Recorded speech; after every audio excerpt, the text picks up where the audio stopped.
제가 강해 설교를 하면서 느헤미야서 역사서에 대한 강해 설교는 오늘 처음으로 하지 싶습니다.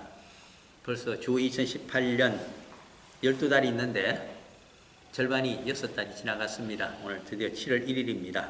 그래서 역사서 느헤미야의 한 대목을 이렇게 같이 읽었습니다.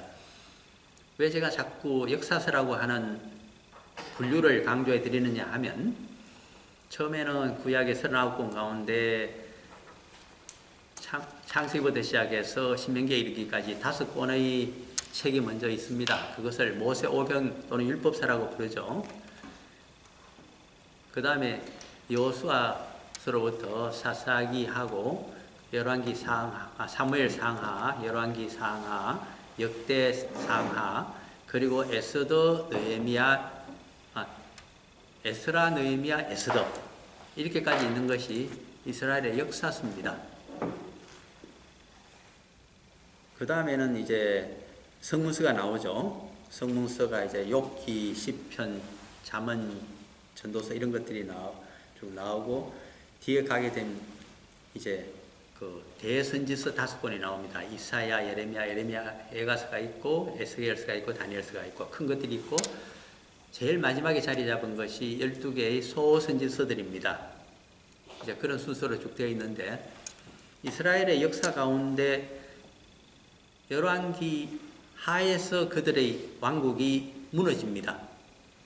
그것을 한 번 더 유대인들의 정통성 입장에서 다윗 왕가의 정통성을 존중해서 다시 한번 써준 것이, 민간에서 썼겠지만 에스라파들이 썼다 그러죠. 그것이 역대 상하입니다. 그래서 촉보를 민본위로 썼기 때문에 촉보가 먼저 나오죠. 그렇게 쭉 나오고, 그 다음에 역사가 이제 돌아와서 제2성전을 지어야 이제 유대교의 그 중심이 성전이니까 그 짓는 것이 에스라서에 적혀져 있습니다. 에스라는 유명합니다. 왜 그러냐니까 그 페르시아에서 돌아온 율법학자이기 때문에, 율법학자가 이제 사라진 시대에 돌아와서 말씀으로 바로 세웁니다. 그런데 에스라의 힘만으로 되지 않기 때문에 옛날 스룹바벨의 뒤를 이어서, 스룹바벨은 제2성전을 지을 때의 바로 유다왕 가운데 끝에서 두 번째 왕이 여호야긴 왕이었는데, 그가 신바벨론에게 패해서 인질로 끌려갔습니다. 끌려간 것이 주전 597년, 나라가 망하기 11년 전이었습니다. 끌려가서 나중에 신원이 회복되고, 그의 맏아들이 스알디엘이라고 있었는데, 장자상속을 가문을 이제 자기가 복권이 됐기 때문에 해주려고 했더니 장자가 일찍 죽어버렸습니다. 그런 경우에는 어떻게 계승을 하느냐 하니까, 가문을 조카들 가운데 제일 똑똑한 사람을 양자로 삼습니다. 그래서 일찍 죽은 스알디엘 장자의 양자가 누구였느냐 하니까 스룹바벨이었습니다. 똑똑한 사람이었죠. 이 사람 때에 백성을 이끌고 페르시아의 호위로, 황제의 호위로 돌아옵니다. 이제 유대인들의 기환이 시작됐죠. 그래서 제2성전을 하는 주동적인 역할을 하게 되는데, 이때 왕권을 비슷하게 행사하는 다윗 가문의 후계자만이 백성의 지도자가 되는 것이 아니라 또 한 사람 종교적인 지도자가 있어야 됩니다. 그렇지 않겠습니까? 성전을 재건하는데. 그 자가 누구냐 하니까 예수아입니다. 예수아는 주전 586년 신바벨론 제국에 의해서 다윗 왕조 유다 왕국이 멸망할 때의 마지막 대제사장 스라야입니다. 스라야가 황제에게 끌려가서 거기서 다 죽을 때 중신들과 함께 죽음을 맞이합니다. 그렇지만 스라야의 아들이었던 여호야닥이 있습니다. 그 사람이 끌려갑니다.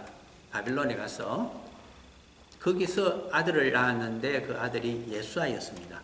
그러므로 마지막 대제사장 스라야의 손자 예수아, 그리고 바빌론으로 끌려갔던 마지막 왕, 그가 본래 여호야긴 왕이었는데 이제 왕에서 폐위가 되게 되면 이름을 본명으로 돌아갑니다. 그 여고냐입니다. 여고니아, 여고냐로 나죠. 거기에 손자가 스룹바벨, 이 두 사람이 다윗 왕조의 손자, 이쪽은 누굽니까? 대제사장의 손자. 이 두 사람이 힘을 합쳐서 주전 516년에 제2성전을 지었습니다. 누구 돈으로 지었느냐? 페르시아 황실의 돈으로 지은 겁니다. 그런데 문제는 이것은 하드웨어가 성립된 겁니다. 집을 지었으니까. 그런데 집을 지었으면 사람이 들어가 살면서 운영을 해야 되잖아요. 보수도 하고 닦고 쓸고 또 재래식도 드리고 이것을 소프트웨어에 속합니다. 사람들이 집을 짓는데 혼신의 열의를 다하고 나서 그 다음에 운영과 관리를 하려고 하면 돈이 모자라서 못하는 경우가 많습니다. 자신들의 역량으로 제2성전을 물론 솔로몬 성전에 비해서 보면 약 규모가 적습니다. 학자들이 4분의 1 규모였다고 얘기합니다. 그러나 그것은 굉장히 크고 화려했습니다. 그러므로 모든 진이 빠져서 운영하지를 못합니다. 운영은 제사장들과 레인들이 해야 되는데 이들이 예루살렘에 와서 살자면 무엇이 필요합니까? 이제 한번 여쭤보겠습니다. 성전을 운영하기 위해서 무엇이 필요할까요? 사람도 필요하지만 전문가도 필요하지만 돈이 필요합니다. 이 돈을 마련하기 위해서 11조를 다시 살려서 지불한 것입니다. 그런데 11조를 잘 냈을까요? 아닙니다. 자기들 고국도로 와서 살기도 바쁜데 어떻게 독립자금 내듯이 그렇게 11조를 제대로 내겠습니까? 그래서 레위인들이 도망을 칩니다. 제사장은 붙어서 어쨌든 섬기지만은 레위인들이야 그렇게 했어요. 월급 안 주는데 왜 붙어서 합니까? 고향 돌아가서 밭이라도 갈아야죠. 그 대목이 나오고 있습니다. 이것이 언제적 이야기냐? 쭉 성전 짓고 나서 처음엔 잘 되는 것 같다가 그 다음에 주전 480년에서 400년 언저리까지가 안 됩니다. 한 100년 동안. 그때 마지막 이래서는 안 된다고 부르짖은 선지자가 목소리가 유대인 사회에 들려옵니다. 그가 바로 마지막 선지자 말라기입니다. 말라기서에서 왜 그렇게 11조를 강조했을까? 성전이 유지가 안 되니까. 예배가 제대로 안 돌아가니까. 그래서 딱한 사정 아래 이루어진 것을 우리가 보게 됩니다. 그리고 에스더서는 마지막에 이제 에스라, 느헤미야가 있고 에스더가 역사서의 끝이잖아요. 그것은 불임절 사건을 이야기합니다.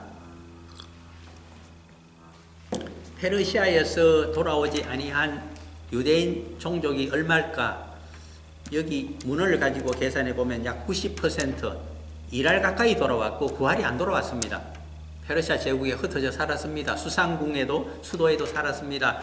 제2수도인 바빌론에 가서도 살았습니다. 여러 군데 흩어져 살았죠. 머리가 똑똑하고 하나님의 축복을 일찍 받았던 유대인들이라 천재성을 갖고 있습니다. 잘 살았습니다. 그런데 안 돌아옵니다.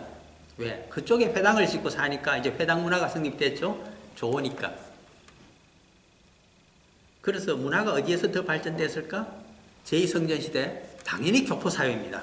이제 이렇게 보셔야 됩니다. 내력을. 그리고 헬라파 유대인들이 학문도 하고 더 똑똑하죠. 이렇게 되어 있는데 그때 반유대주의자들이 나타납니다. 페르시아 제국에. 왜 반유대주의자들이 나타나는가 하면 유대인들이 좀 특별하기 때문입니다. 어떻게 특별할까요? 머리는 좋은데 굉장히 클로징 소사이티, 폐쇄적입니다. 자기들끼리 삽니다. 남과 혼인도 잘 안 합니다. 독특한 유일신 종교를 갖고 있습니다. 그러니까 이것이 공격의 대상이 되는 겁니다. 미운털이 단단히 박히게 되어 있습니다. 이방인들에게. 그래서 반유대주의자의 앞장을 쓴 사람이 누구냐? 마지막 그 출애굽기 17장을 보시게 되면 그 가출애굽한 이스라엘 백성들을 기습했던 마적대와 같은 족속이 하나 있습니다. 아말렉 족속. 아말렉 족속의 왕이 아각 왕인데 사무엘에 의해서 죽고 나라가 패망했다가 그 혈손 중에 하나가, 자손 중에 하나가 놀랍게도 페르시아에 가서 재상이 되었습니다. 하만 재상입니다. 그래서 그는 반유대주의자의 선두에 서서 일시에 전멸시키려다가 오히려 거꾸로 친유대주의자였던 황제, 왜냐 에스더가 그게 몇 명의 왕국 가운데 하나가 되었기 때문에, 그리고 모르드게가 새로운 재상이 되어 있죠. 이렇게 돼서 뒤집히게 됩니다. 그래서 오히려 제비 뽑은 푸림입니다. 푸림이 제비 뽑기인데 바로 그날에 12월 14일인가 그렇습니다. 그날에 반유대주의자들이 친유대주의자들에게 맞아 죽은 날. 이것이 대사건이기 때문에 그때 교포 사회에서는 이제 여호와께서는 어디서 역사하시는가? 선민 이스라엘에서만 역사하시는가? 시온흥이 아니고 이방인들의 역사도 주관하신다. 우리를 살려주셨다. 이것이 그들의 신앙입니다. 세상 어디 가서 살고 있던 이스라엘 선민들의, 우리 성도들도 마찬가지지만 창조주 하나님, 온 세상의 역사를 섭리하시는 하나님, 이 신앙이 불임절 행사에 들어있습니다. 놀라운 것은 요즘에도 여기는 뭐 그 시나고그라고 하는 게 잘 눈에 띄지 않습니다만, 뉴질랜드에는, 호주에 가게 되면 시드니에만 해도 제가 알기로 크게 2개가 있고 그들의 유대인 학교들도 굉장히 번성하고 있습니다. 그리고 굉장히 율법적이고 종교적인 그 유대인들도 있습니다. 그들이 불임절이 되게 되면 과자를 굽습니다. 무교병 각각 과자를 구워서 이렇게 사람 귀처럼 생긴 과자를 구워갖고는 그것을 하만의 귀, 더 이어 오버 하만, 그렇게 하면서 그것을 먹습니다.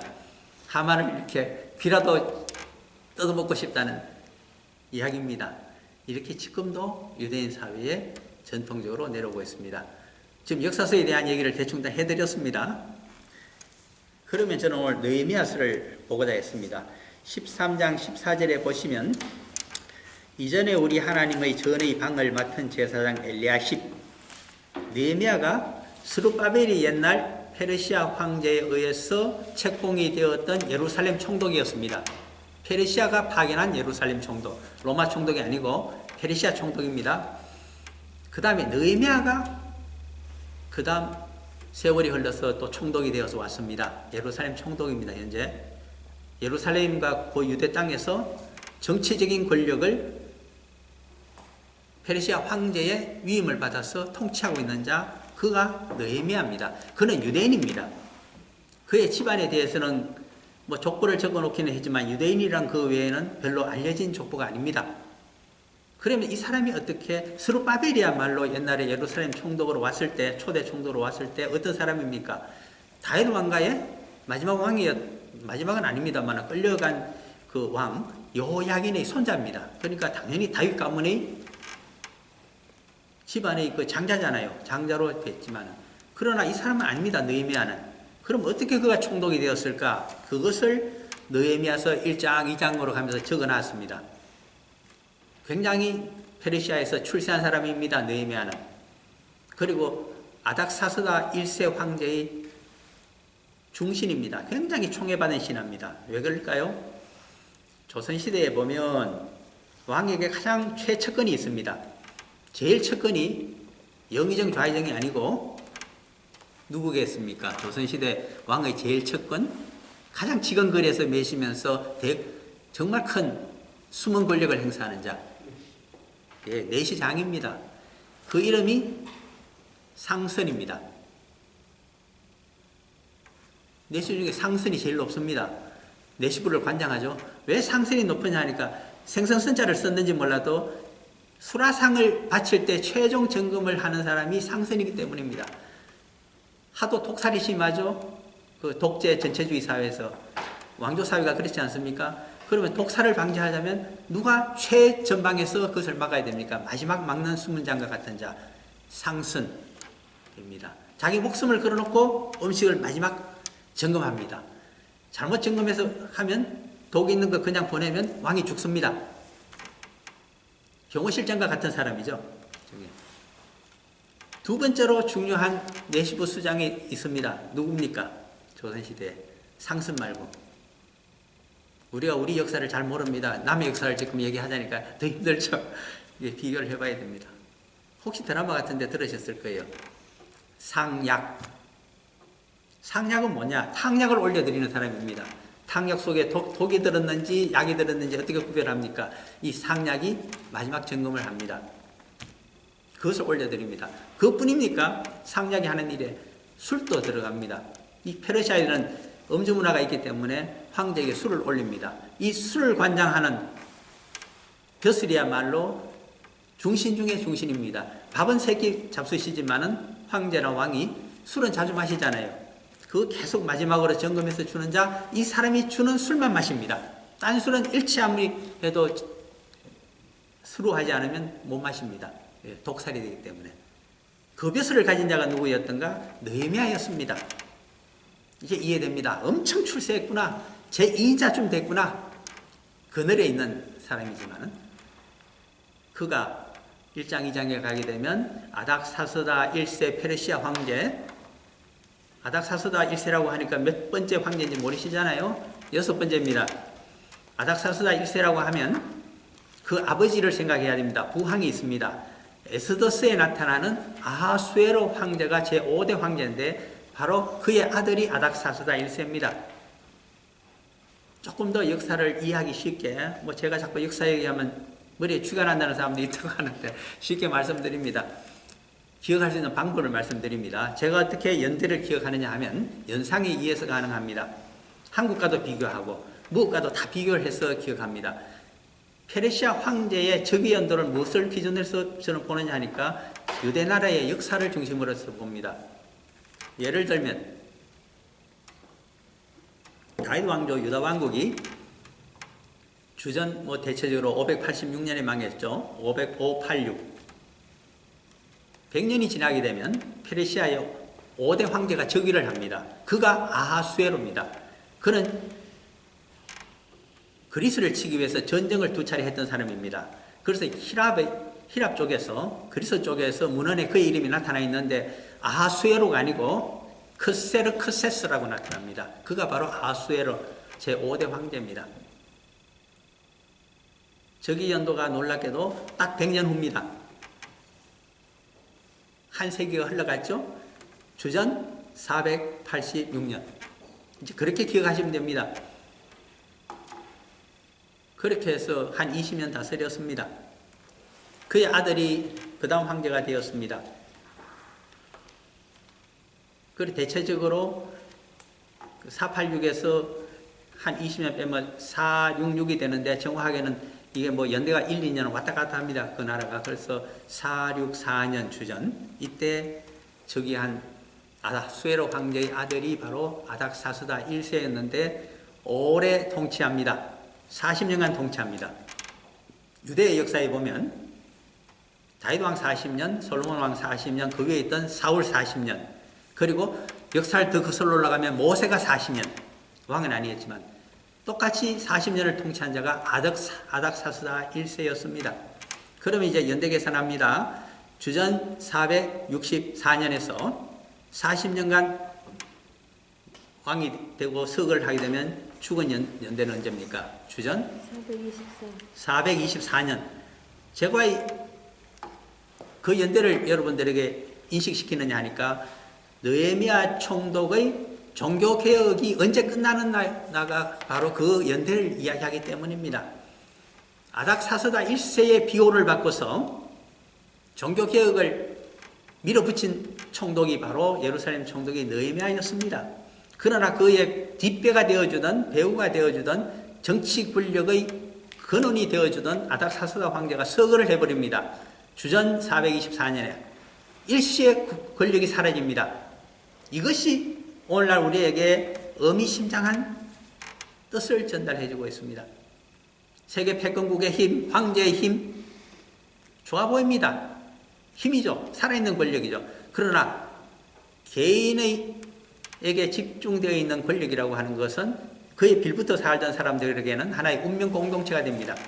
그가 물러나거나 죽게 되면 모든 힘을 잃어버리게 됩니다. 한국에는 5년짜리 대권이 있습니다. 대통령이 5년이잖아요. 5년 동안에는 살아있는 권력입니다. 거기서 붙어있는 모든 자들이 정무직은 높습니다. 장관, 차관 등이 정무직입니다. 차관보 자리에도 몇몇 정무직이 있을 수가 있습니다. 그것은 정치적인 권력을 가진 자, 대권을 가진 자가 마음대로 임명할 수 있는 자리입니다. 시험 필요 없습니다. 실력 필요 없습니다. 물론 기본적으로 실력이 있는 사람을 뽑아서 안 칩니다만 그거 학벌 필요 없습니다. 대통령을 위해서 헌신하고 그의 충직하고 그의 일을 잘 봐주면서 그의 마음을 읽어서 관료사회를 지배하고 장악할 수 있는 자면 정무직을 갈 수가 있다는 뜻입니다. 그런데 그것이 좋은 자리이긴 하지만 국가적으로 신분이 보장되지를 못합니다. 5년짜리이기 때문입니다. 길어야. 이제 이해를 하셔야 됩니다. 우리가 그런 시스템을. 느헤미야가 마찬가지입니다. 그가 예루살렘 총독으로 갔을 때가 언제냐? 아닥사스다 1세 황제가 전반기를 끝냈을 때입니다.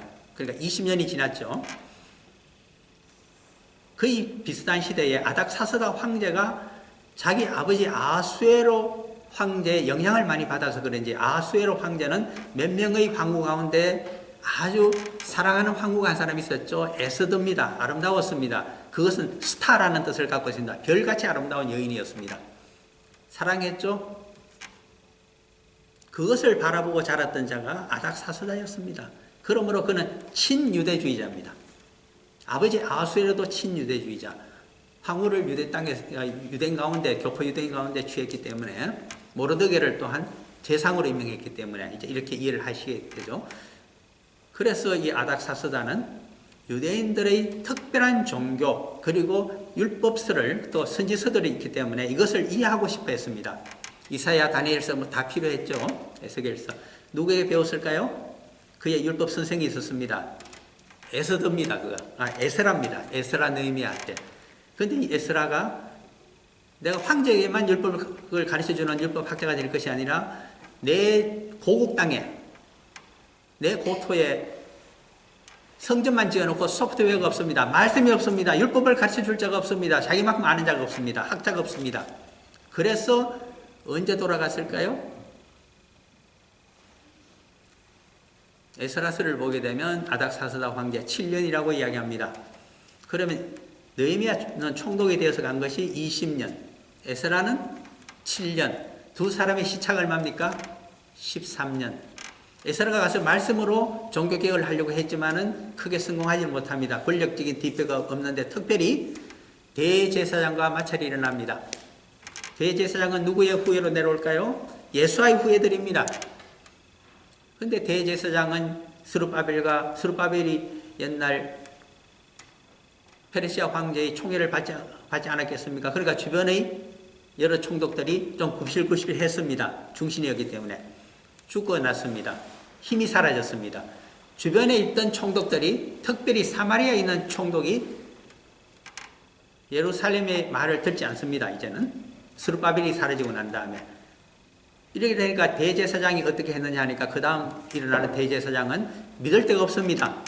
황제도 잘 모르고 스룹바벨도 죽어났고 이거 어떻게 할 것입니까? 페르시아에서 온 지도 오래됐습니다. 유일하게 유대교를 보존할 수 있는 방법을 모색한 것입니다. 그것이 과연 무엇일까요? 그런 깊숙한 정치역학적인 내용을 모르게 되면 이 내용을 깊이 이해할 수가 없기 때문에 말씀드립니다. 역사서는 꼭 정치사이기도 하고 권력사이기도 하기 때문입니다. 권력정치입니다. 이때 나오는 것이 제휴하는 겁니다. 이웃 주변국의 주변 나라들의 실력자들하고 그래야 생존이 가능하잖아요. 줄타기라고 해도 좋고 타협이라고 해도 좋고 제휴해야 되는 겁니다. 같이 평화와 번영의 길로 가자. 작은 나라들끼리 총독끼리 방백과 더불어서 이웃에 있는 유력한 실력자들과 더불어서 권력을 나누면서 제휴를 하면서 유대교를 보존하고자 몸부림을 쳤던 자들이 대제사장들입니다. 사실은 그러한 자 이름이 여기 나옵니다. 동시대에 조금 느헤미야보다 빠릅니다만 그래서 4절에 이전에 비폼이라는 뜻입니다. 느헤미야 이전에 우리 하나님의 전의 방을 맡은 제사장 모든 성전의 방들을 다 관리합니다. 대제사장입니다. 이 방 가운데는 뭐까지 있을까요? 성소와 지성소도 당연히 방이잖아요. 그러니까 지성소까지 출입할 수 있는 성소에 출입하는 모든 권한을 가진 대제사장이 한 사람이 있는데 이름이 엘리야십이었더라. 누구의 후손일까요? 예수아의 후손입니다. 그러면 이제 생각해야 됩니다. 이 엘리야십이 느헤미야 총독에게 호의적이었을까요? 비호의적이었을까요? 이걸 이제 생각하셔야 됩니다. 오늘 저는 제목을 느헤미야와 엘리야십으로 정했습니다. 두 사람은 친구 사이였을까요? 아니면 적과 같은 사이였을까요? 사상적으로 하나가 될 수 동지적이었을까요? 아니면 전혀 적이었을까요? 두 지도자는 같은 배를 타고 갈 수가 없습니다. 왜 그럴까요? 이유는 하나입니다. 느헤미야의 권력은 황제로부터 나옵니다. 대제사장 엘리야십의 권력은 어디서 나오고 있을까요? 주변국의 총독과 방백과 실력자로부터 제휴된 능력으로 나타납니다.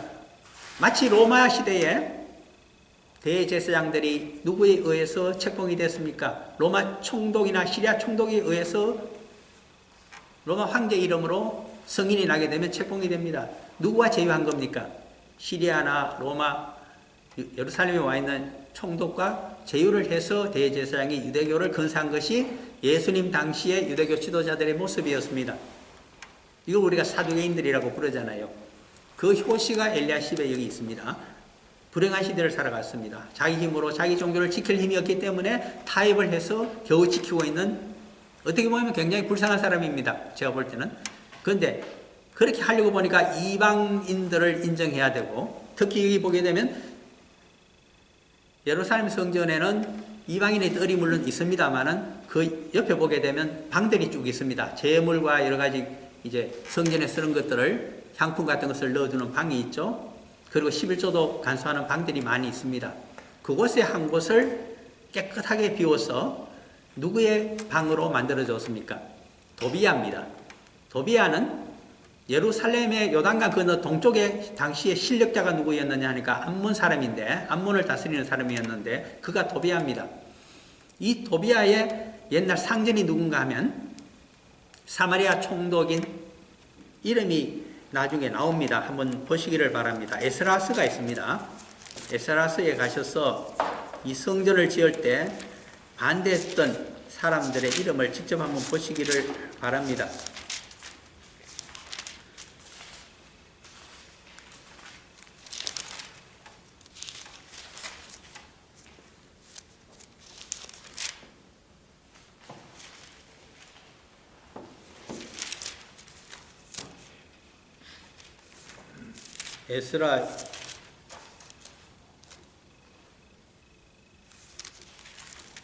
에스라보다는 우리 느헤미야서로 더 잘 찍혀 있네요. 성벽을 중수할 때니까 2장 19절인가 한번 가보십시오. 같은 느헤미야서 2장 19절에 가보겠습니다. 더 가까운 시대에 반대했던 자들의 명단이 나오고 있기 때문입니다. 느헤미야서 2장 19절 같이 읽어볼까요? 호론 사람 산발락과 종이었던 암몬 사람 도비아와 아라비아 사람 게셀이 이 말을 듣고 우리를 업신여기고 우리를 비웃어 이르되 너희가 하는 일이 무엇이냐? 너희가 왕을 배반하고자 하느냐 하기로, 왕을 배반하고 너희들이 이제 예루살렘 성벽을 중수하여서 스스로 요새로 만들어서 황제에게 대항하려고 하느냐고 이렇게 마타도를 해서 뒤집어 씌우면서 성벽을 못 쌓도록 방해한 자들의 제일 첫무리에 있는 호론 사람 산발렛이라고 하는 사람이 바로 사마리아 총독입니다. 당시에 사마리아 총독, 옛날 이스라엘 10지파가 있었던 이스라엘 왕국의 후예들이 잡종이 되어서 사는 곳에서 왜 반대했을까요? 이것은 제2성전을 지을 때 스룹바벨에게 같이 짓자고 했다가 퇴짜를 맞았기 때문입니다. 그래서 앙심이 있습니다. 그리고 산발랏의 부관쯤 되는 자가 이름이 그냥 종으로 나옵니다만은 그에게서 정치를 배웠던 암몬 사람 도비아가 고향으로 돌아가서 암몬 족속을 이끄는 유력 정치 실력자가 됩니다. 이름하여 방백입니다. 그리고 아라비아 사람 중의 그 실력자가 또 남쪽에 있었습니다. 그 이름이 게셈입니다. 이런 사람들이 반대를 했고, 나중에 여기에 가세를 한 사람이 있습니다. 블레셋 족속이었습니다. 그것이 4장 7절로 가보시면 나타납니다. 4장 7절에 산발랏이 나오죠. 사마리아 총독이죠. 그리고 도비아, 암몬의 실력자죠. 아라비아 사람, 게셈을 비롯한 사람들하고, 그리고 암몬 사람이라고 하는 것은 도비아의 지지 세력입니다. 그리고 아스도 사람들이라고 나오는데, 당시에 아스돗이 블레셋 다섯 도시 국가 중에 첫 번째입니다. 아스돗, 아스글론, 가사, 그리고 이쪽에 에글론, 가드, 이렇게 해서 다섯 개 도시 국가가 있는데, 첫 번째 아스돗에 여기에서 실력자가 있어서 반대를 죽기 살기로 다 했습니다. 그래서 성벽이 예루살렘 성을 제대로 사치를 못하고 적의 침입에 대해서 굉장히 허술했습니다. 이것을 중수한 자가 누구냐 하니까 단 52일 만에 한 손에는 창금을 들고 한 손에는 벽돌을 쥐고서 준수를 한 것이 느헤미야 총독에 의해서 이루어진 일입니다. 그런 것을 적고 있는 것이 느헤미야서입니다. 그러므로 이제 4절을 봅니다. 이전에 우리 하나님의 전의 방을 맡은 이 말은 대제사장 엘리야십이 도비아와 연락이 있었으므로 당대의 실력자, 모압의 실력자 방백 도비아와 제휴를 했다는 뜻입니다. 그리고 그를 자기는 황제가 자기의 뒷배가 아니었기 때문에 이 도비아를 뒷배로 해서 유대교를 보존하기 위해서 그에게 사무실을 하나 내줬습니다. 그것이 5절입니다. 도비아를 위하여 한 큰 방을 만들었으니 방으로 꾸몄는데 어느 방을 그렇게 바꾸어서 꾸며줬을까요? 그 방은 원래 소재물과 곡식 가운데 태워서 드리는 것이 소재물입니다. 유향은 비싼 향품이죠. 이 유향이 있어야 관유라든가 그리고 가루향들을 만들 수 있습니다. 그리고 그릇과 금그릇, 은그릇들이 있죠. 성전에서는 또 레위 사람들과 노래하는 자들과 문지기들에게 11조로 주는 곡물 그렇습니다. 11조를 또 그 창고에 보관합니다. 곡간입니다. 또 새 포도주와 기름과 또 제사장들에게 주는 그 제물을 두는 것이라 제사장들이 거기서 번제를 드리고 화제를 드릴 때 먹고 지내야 되기 때문에 그 제물을 줍니다. 식량을 주죠. 그런 것들을 보관하는 방 중에 하나를 큰 방을 깨끗하게 해서 꾸며줬습니다. 사무실로. 이런 일을 했습니다. 그 가운데 들어있는 이 방법 나중에 말씀드리나 지금 드리나 마찬가지라서 조금 그 말씀을 드리고자 합니다. 로마 황제가 예수님 당시에 패권을 행사했다고 하면 느헤미야 시대, 에스라 시대에는 페르시아 황제가 로마 황제처럼 패권을 행사한 시대입니다. 모두가 속국이었습니다. 속국의 숫자가 110개가 넘습니다. 대단합니다. 온 중동 땅과 저기 그리스 일부까지 마케도니아까지를 잇고 애굽도 지배했습니다. 그리고 인도에 들어가기 전까지 이란 가까이까지 전부 정복했습니다. 여기서 빠져있는 나라라고는 아라비아 일부하고 저쪽 인도 정도가 빠져있고 나머지를 다 지배했죠. 그리고 유럽 쪽이 빠져있습니다만 그러므로 이 패권국의 황제를 뒷배로 둔 느헤미야는 그 힘만을 믿고서 이제 주변국의 총독들과 방백들을 호령했습니다. 그럼에도 반대가 있어갖고 한쪽에는 백성들로 하여금 창칼을 쥐고 한쪽에는 벽돌을 쥐고서 일을 하자고 해서 이제 52일 만에 성벽을 중수할 수가 있었죠. 그런데 이 대제사장 엘리야십의 입장에서는 그런 권력이 없습니다. 그래서 제가 말씀드렸습니다. 주변에 있는 나라들과 잘 어울러서 그들의 협조를 얻어서 유대교를 보존하지 않으면 안 됩니다. 비록 이방인 사조가 들어오고 이방인 풍물이 들어오고 우상스러운 모습이 들어온다고 하더라도 유대교를 보존하는 방법은 그밖에 없었기 때문입니다. 유대교뿐 아니라 유대교가 있어야 자신의 대제사장 가문이 있기 때문입니다. 그래서 자신의 나중에 보면 정손자를 이방인 실력자의 집에 장가를 보낸 적도 있는 사람이 이 엘리야십입니다. 이런 방법이 당시에 거기만 있었을까요? 중국에도 있었습니다. 저는 그것을 말씀드리고 싶습니다. 그것은 저 먼 나라 이야기가 아닙니다. 우리 가까이 중국에도 있었습니다. 비슷한 시기입니다. 주전 한 400년경에서부터 한 200년 동안 중국의 전국시대가 있습니다. 그때 진나라라고 하는 패권을 가지려고 하는 큰 세력이 나타났습니다. 나머지 나라들이 어떻게 하면 생존할 수 있을까요? 소진이란 책략가가 있었습니다. 그가 작은 나라들을 돌아다니면서 설득을 했습니다. 그것이 우리가 합종책이라고 합니다. 합이라고 하는 것은 힘을 합친다는 이야기입니다. 무슨 힘을 합치는가요? 주인이 되려고 하는 진나라가 아니고 종이 될 수밖에 없는 작은 나라들이 힘을 합치자. 그래서 합종책입니다. 같은 이야기입니다. 지금 합종책을 소진처럼 하자고 하는 애가 누굴까요? 대제사장 엘리야십이었습니다. 당시에. 그러면 느헤미야는 어떤 사람이었을까요? 그런 거 필요 없다. 황제만 내 편이라고 하면 나는 무엇이든지 할 수 있다. 페르시아 제국 변방이라고 하더라도 이런 것을 오히려 장이라는 사람이 그 연한책이라고 하는 것을 당대에 같이 소진과 같이 했는데 그것이 비슷합니다.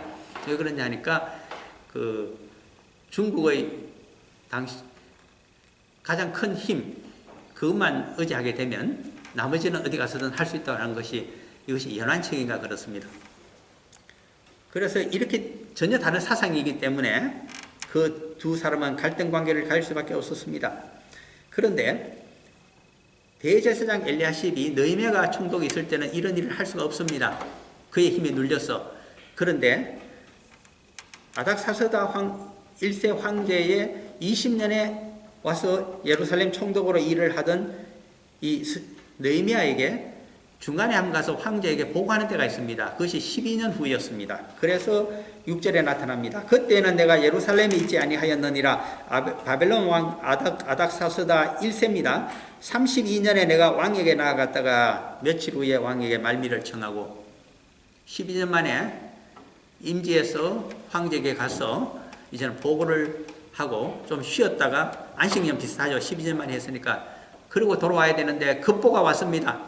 예루살렘에서. 내용이 뭘까요? 7절. 예루살렘에 이르렀어야 이제 말미를 하고 돌아와서 확인한 겁니다. 그 급보의 내용을. 예루살렘에 이르렀어야 엘리야십이 도비야를 위하여 하나님의 전 뜰의 방을 만든 악한 일을 안지라. 곡간을 사무실로 만들어서 요단강 동쪽에 있는 실력자 도비야에게 줘버렸다는 이야기입니다. 이방인에게. 큰일 났죠. 8절. 내가 심히 근심하여 도비야의 세간을 그 방 밖으로 다 내던지고 9절. 명령하여 그 방을 정결하게 하고 하나님의 전의 그릇과 소재물과 유향을 다시 거리로 들여놓았느니라. 이 말씀의 뜻을 9절을 아셔야 됩니다. 이 말씀이 어디에 또 나타날까요? 복음서에 나타납니다. 요한복음에 가게 되면 2장인가 앞부분에 나오고 공간복음에서는 3년 반 제일 마지막에 예루살렘에서 6월절을 앞두고 일으키신 큰 사건이 있습니다. 성전 정결 사건. 예수님에 의해서 이루어졌잖아요. 내 아버지의 집은 만민이 기도하는 집이지 왜 만민이 기도할까요? 서민과 이방인도 기도합니다. 오게 되면 이방인의 뜰이 있잖아요. 그렇게 해서 만민의 여호와를 경배하고 기도하기 위해서 만든 것이 성전인데 왜 이방인의 뜰을 가지고 장사꾼들의 재물장사와 환전장사를 하게 했느냐. 이 장사치의 소굴을 만들었다면서 다 내쫓으셨죠. 여기가 그렇습니다. 이방인의 뜰만 줘도 충분한데 어찌하여 여호와 하나님을 섬기기 위해서 쓰는 성물의 재료들, 그 모든 귀중품과 그리고 제사장과 레위인에게 주는 11조까지 보관하는 이 장소 중에 하나를 헐어서 이방인 실력자의 집무실로 만들어줬느냐? 있을 수가 없습니다. 성전 청결 운동이 다시 제2차 종교개혁이 여기서 일어납니다. 느헤미야가 12년 동안 하다가 이제 마지막 8년을 더 하게 됩니다.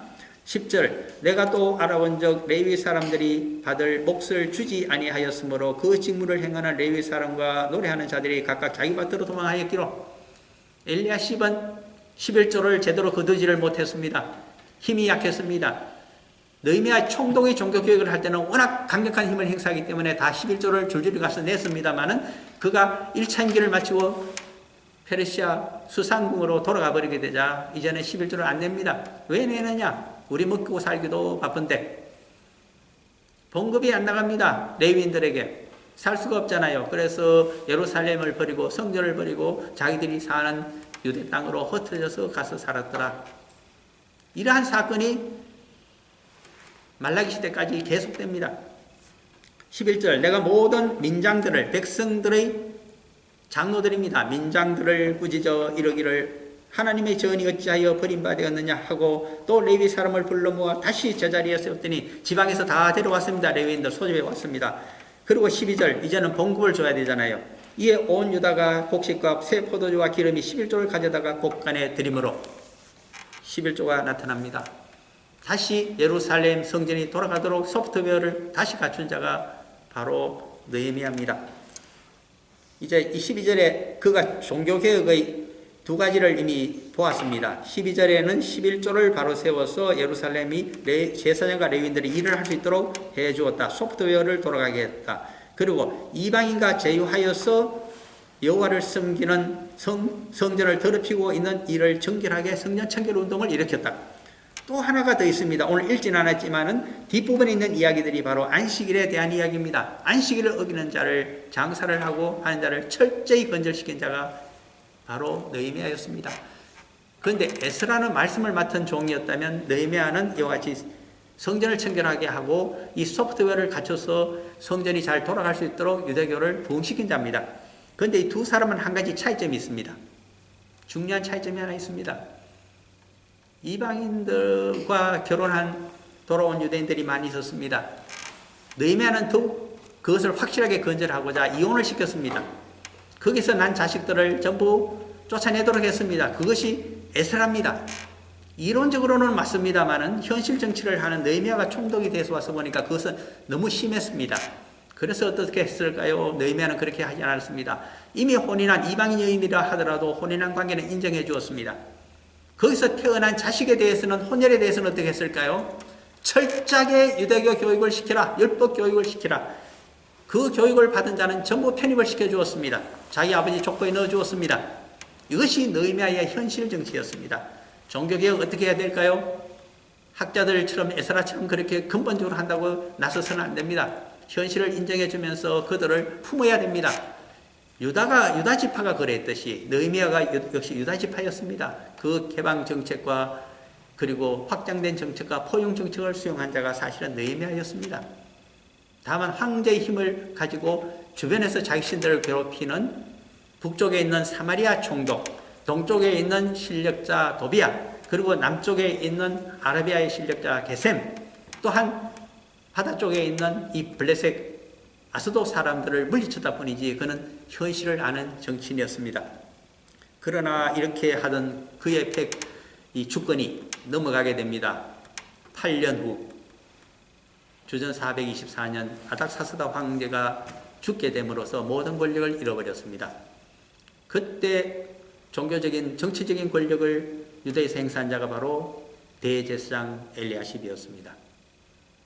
그가 어떤 정책을 했을까요? 좋게 해석하면 합종책입니다마는 그것은